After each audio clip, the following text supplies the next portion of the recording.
Good evening, ladies and gentlemen. Welcome to Reference Point. I'm your host, Dave Coker-Hook. Welcome back for this second installment of the conversation with Dr. Rao of the climatehealers.org organization. Salish, welcome back. Good to see you again. Thank you for having me, David. So, a couple of things. At the end of our last episode, we were talking about the transference from the three primary destructive axioms that that we're working with right now as a species, and then into the three that are going to be more harmonious with life and the planet and whatever. And I'm going to want to dig into that a little more deeply. I told the folks at the end of the last one that we were going to do that.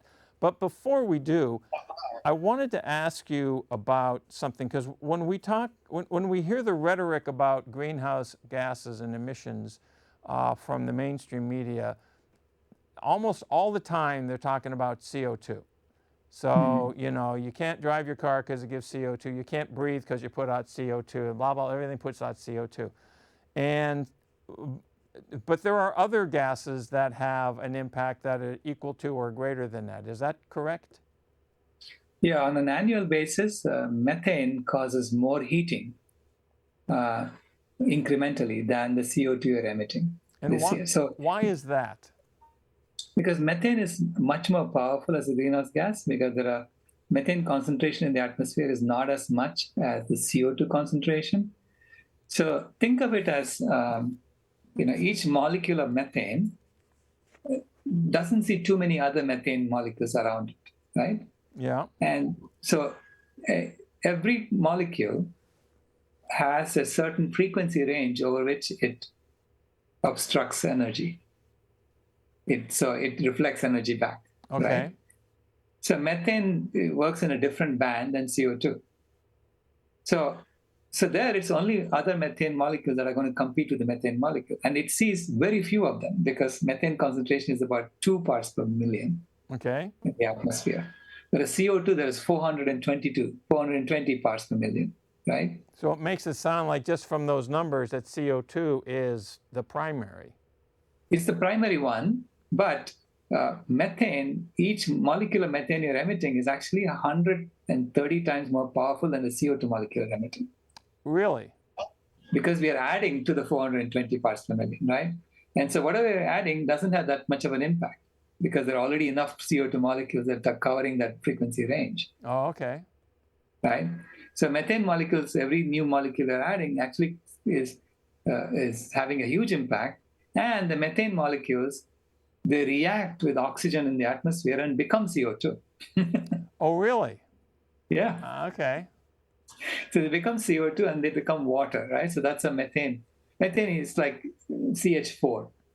And when it reacts with H2O, you'll get, when you react with oxygen, it becomes H2O and CO2. Okay, cool. So methane is constantly becoming CO2. So every methane molecule you add to the atmosphere becomes CO2. And the half-life is like 80 years. What is the source of methane? The primary source of methane? Is that just decaying matter? It's anything that decays without oxygen causes methane. Okay, so landfills do that. Okay? Landfills? They put out methane. Landfills. Because it's decaying and there is not enough oxygen when they are deep in a landfill. Landfill is just a big mountain of garbage, right? Oh, well, yeah, no, we got plenty of them here in the U.S., for sure. I know. We built cities on top of them. Yeah, we built. Yeah. They put out methane. Natural gas pipelines, they leak methane. Okay. Or fossil fuel lines, when you dig for oil, there's methane that comes out as well. Or when you have coal mining, methane comes out as well. Okay. And they're supposed to just cap it off, but it's supposed to be on a voluntary basis. So if you do something on a voluntary basis, it doesn't get done. Yeah, right. Yeah. Doesn't get it done. Yeah. But even despite all that, the main source is animal agriculture still, because animals, ruminant animals like cows and goats, they eat and then they regurgitate. So it digests in their stomach, and they regurgitate, chew it again, and it goes into the next stomach, Right. right? So they do that like 3 or 4 times because they have 4 stomachs, multiple stomachs. Right. That's their digestive process. So every time they regurgitate, methane comes out of their mouths Okay. because it's digesting without oxygen in their stomach. Oh, okay. So the decaying what needs to have oxygen around in proximity to be able um, to mitigate the methane. Yeah, if it had oxygen, it would have become CO2. It would have become CO2. Okay. But the Right. big challenge is that each methane molecule has a substantially greater impact on the warming capabilities than because of its the range of radiation, I guess, that it impacts. All right. I don't fully understand the science, but I get the point. Yeah, you get the point, right? So I say that on an annual basis, the methane from animal agriculture causes more heating than the CO2 from all fossil fuel sources combined. Wow. Okay, so we can calculate and show that that's the case. So this is why I say, you need to get the methane out. That's the quickest bang that we can get. Right. If we stop the methane emissions, we will start cooling the earth quicker Right. than anything else you can do. Because methane is causing, along with the water, because when the methane molecules react with oxygen, they produce water. Water Right. is also a greenhouse gas. Water In fact, is a it's greenhouse. the primary greenhouse gas is water vapor. Water vapor Right. is a greenhouse gas. Okay. Yeah. Why not? Yeah. Okay. Yeah. I can get that. It's like humidity. Yeah, it's humidity, right? Yeah. So water vapor, the water vapor that methane molecules create, because they're reacting with the oxygen in the upper atmosphere. And so the water vapor is being produced in the upper atmosphere. So it becomes very potent as a greenhouse gas. So if you take that into account, methane is causing roughly 1 watt per square meter of heating. Okay. So something you said in the first show was that even when you look at what the analysis, the scientific representation of this phenomenon, everything associated with the emissions and the impact of certain gases, et cetera, that information is presented to, for instance, that the IPCC, when they get that, and then it goes in, and the governments have to decide and feel comfortable with what they're going to put up. It is the challenge in my mind is that the factual information that is presented is not being fully transferred to the people at large, right? They're continuing to be represented by the 3 axioms that we talked about earlier, that are the 3 axioms and pillars that are creating a non-viable environment, the consumption base, and the the third one had to do with supremacism and hunger. Yes.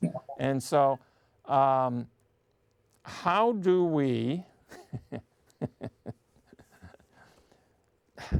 the question becomes, how do you break that? And before we go into that, because I keep wanting to come back to that, because I mentioned it the last one, but I do think that it makes sense to discuss a little bit more the new pillars that we should build our social structure upon. So we touched on them at the end of the last show, but if we could dig into it a little bit more, I think that would be a good thing.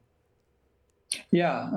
So the new pillars are basically looking for happiness within ourselves and teaching people that, teaching everyone that right from school. So the education system has to change. So I say the transformation that we need to get to a sustainable civilization it changes everything. We have to change our economic system, our political system, how we govern ourselves, how we make decisions, our financial system, or our education system. the kind of sports we play, because we play competitive sports. In fact, most of the sports we play uses the skin of an animal.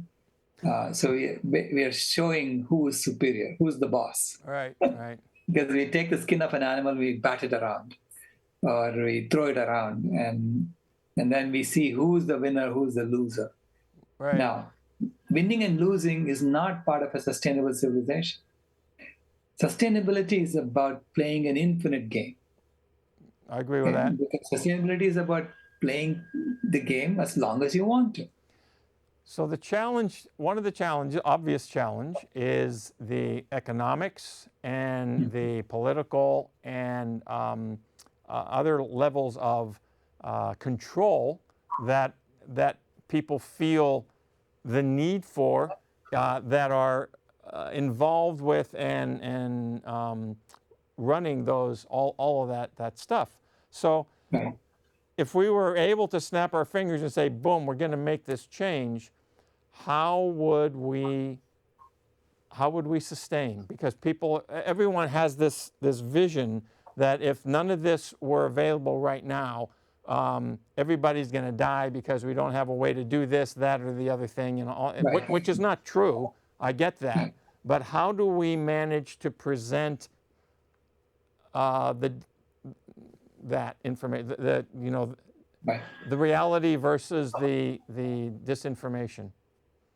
Yeah, we have to realize that we have been running a Ponzi scheme on this planet. The entire economic system is a giant Ponzi scheme, right? So the Fed is actually running a huge Ponzi scheme.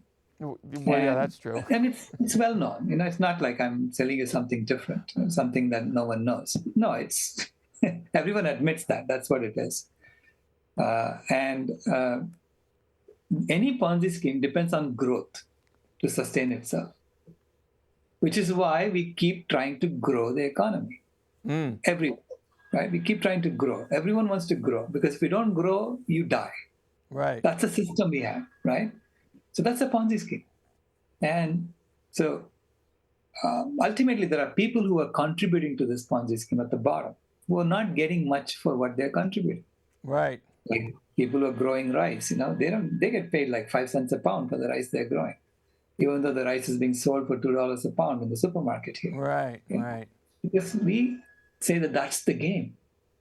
And you happen to be a rice farmer in the game, and sucks for you. That's the way we deal with it, right? Right. That's how and this is so much unfairness built into the system. And especially animals. Animals are literally giving away their bodies. They're dying for us. Yes, indeed. And they get nothing out of it. Okay? They actually get more and more suffering as a result of that. Yeah. And so that's the system we have. And I'm saying that is unsustainable. And that Ponzi scheme is going to collapse. Why? Because there won't be any more animals left. Or we've killed them all off. So, Or, we have destroyed everything. So it's going to collapse, right? so is there something to the shift, right, to the sustainable side provides what for the does it need an economic component? Is it Yeah. become an economic engine in and of itself? Yeah, it will form an economic engine of itself, and it will be based on health and happiness and harmony. Because Right. currently we have a economic system that's based on death and disease Yes. and destruction. Right. Okay, death for the animals, diseases for human beings, because we are literally being farmed to get sick. Yes, no, I agree with that. Okay, Right. so is there a beginning for this new economic engine that is in place, or being, a little bit here, a little bit there, or is there something that we can see and Yeah. point to and build from?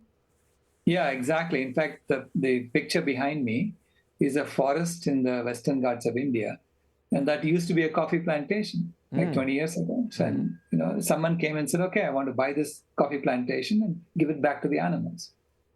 And the forest came back. So this is the restorative economy that we need to be creating. So it's not just a few people who have access to money who can come and do this. Everyone should be able to do what's happening behind me, right? Right. And why? Because they can then plant fruit trees and they can live off the land. So they don't have to depend on lots of inputs coming from all over for their food. Right. So ultimately, as human beings, we only need three things. We need food, clothing, shelter, and of course, the community Right. that provides it, right? And with that, we are fine. We'll survive, we'll thrive. Okay? And the animals will thrive too, because that's all they need too. They don't even need clothing and shelter. Right. They find it themselves. Well, exchange, trade is one of those things that came about because a group of people from one location came across a group of people from another location, and they saw that there were different things. And I said, ooh, that Right. looks interesting. I have this, you have that, I'll give you some of mine, you give me some of yours, Right. okay? Right. So sort of a barter type of economic structure. So what do you envision here? How does this grow to be an economic engine as well as a life sustainability engine? Yeah, so it will. So I see there will be trade. There will be trade for things that we need in different locations, and then each one of us will be responsible for the watershed. So each community will be responsible for the watershed in that area, and then from there to the ecosystems in that area. So we will be dividing ourselves based on natural boundaries, not artificial boundaries that some fellow drew on a map hundreds of years ago, right? Right? So that's how we are governing ourselves today, and we are governing ourselves to protect the property rights of the rich. Right. That's what we're governing mainly for, to protect your. So you have laid claim for 10,000 acres of land. Let's say you're Bill Gates, and I don't know. I think it's 10 million acres of land or whatever he's laid claim for. He's got a lot of it. He grows everything. So that means there are thousands of policemen who are protecting his property for him. Right. I mean, he's not even paying them. We are paying for the policemen, right? Because that's how we are organized ourselves. We have organized ourselves to protect the property rights of each other. And so those who have the most property get the most protection. Sure. That's the system we have created. I say in future, for a sustainable civilization, we should be organizing ourselves to protect and cultivate the health of the planet. Right? And so that's our main aim, not to protect each other's property, but to protect the health of the planet and all the animals that live in the planet. Their health is important to us. Right? That if they thrive, we will thrive. So this is why we need to be looking out for them, for the wild animals. Right now, we are killing wild animals. No, I get it. I get it. They are eating our property. I get also the reality of it's an ecosystem. It is. Well, you've talked about it at the very beginning. It's a system. Okay, and Right. if how you interact within the system puts more in than it takes out, then you're going to be in a good way.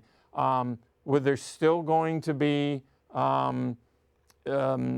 trees that are the uses for wood. There's still going to be uses for bamboo. There's going to be all this sort of stuff, but cotton, etc. But the level of exploitation, if I can use that term, will be greatly diminished in the kind of structure that you've identified.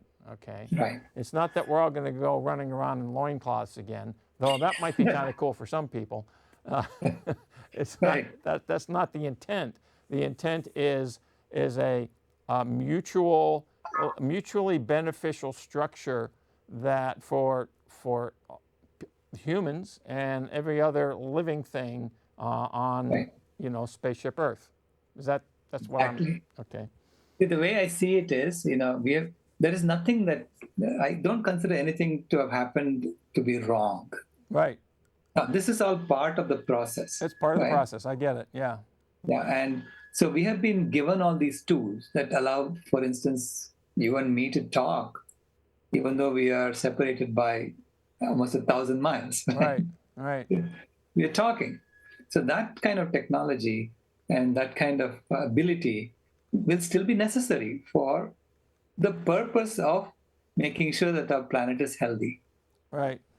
So that's the larger purpose. So within that larger purpose, all these tools will be used, okay, for the same, for whatever function they're necessary for. Makes sense. And so Donna Meadows actually, in her systems analysis, she said that 95% of human activities today are unnecessary and wasteful.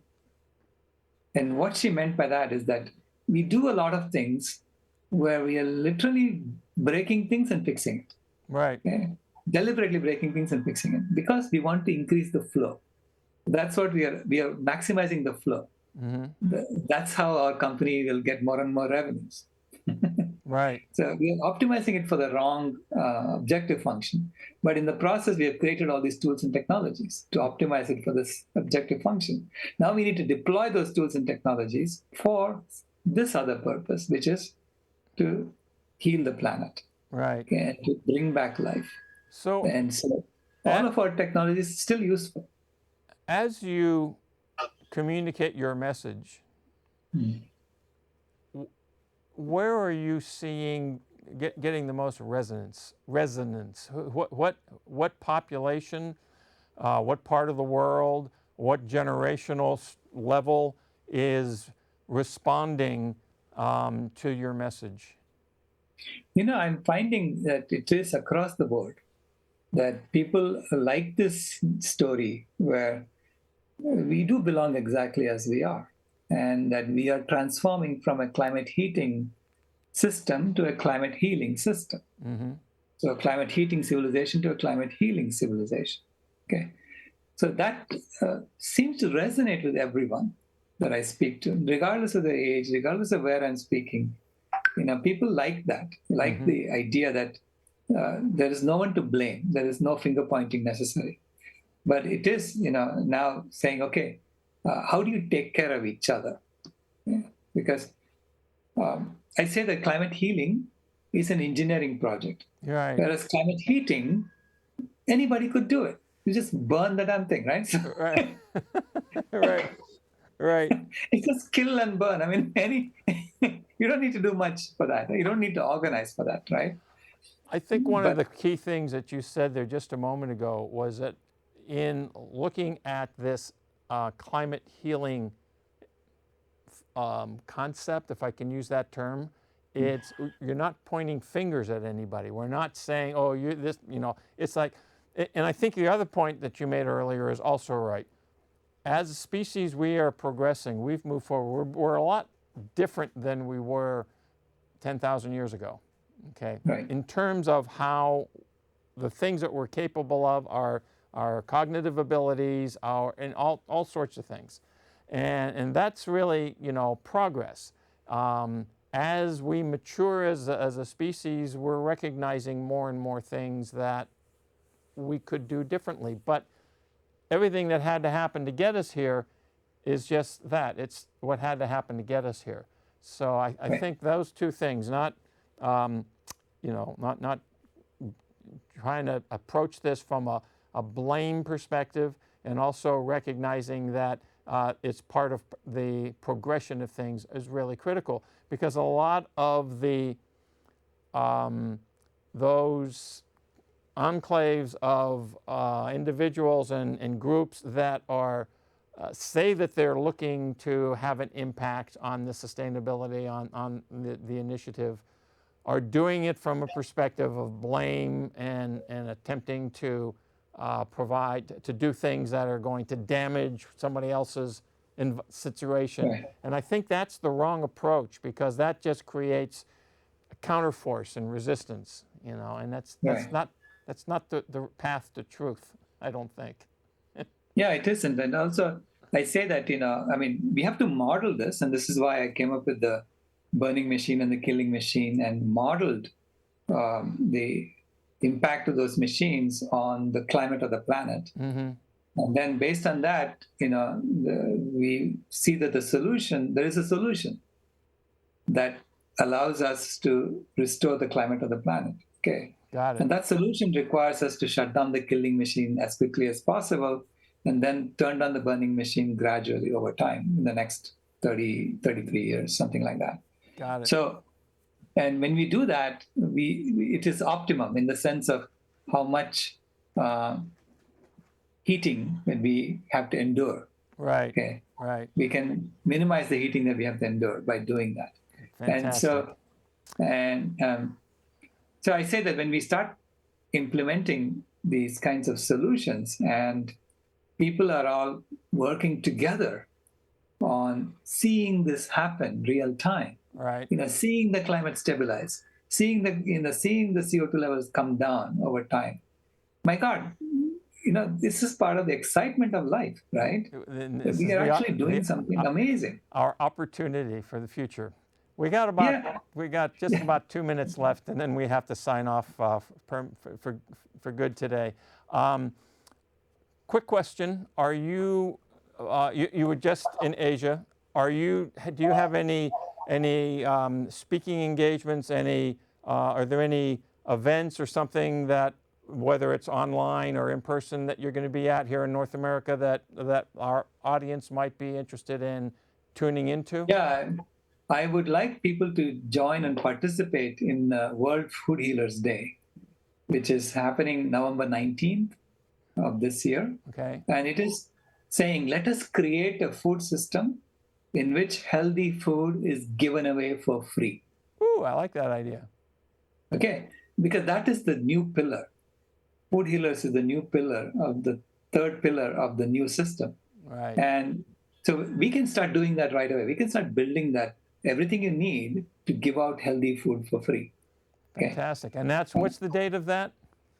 November 19th. November 19th, and I'm sure people can find out about that on your website, right? Yes, please. Yeah. Good. All right. So we've got to wrap up now. Folks, I hope you've learned something. I've learned a lot in this conversation, so I hope you have too. And again, if you have any questions, send them in to info@referencepointtv.com and go to his website and check out the November 19th event. I'm going to do that myself because I think it sounds like a great idea. So, Salish, again, thank you so much for coming and being on my show again. It's great to talk to you and to see you again. And ladies and gentlemen, we'll see you next time on Reference Point.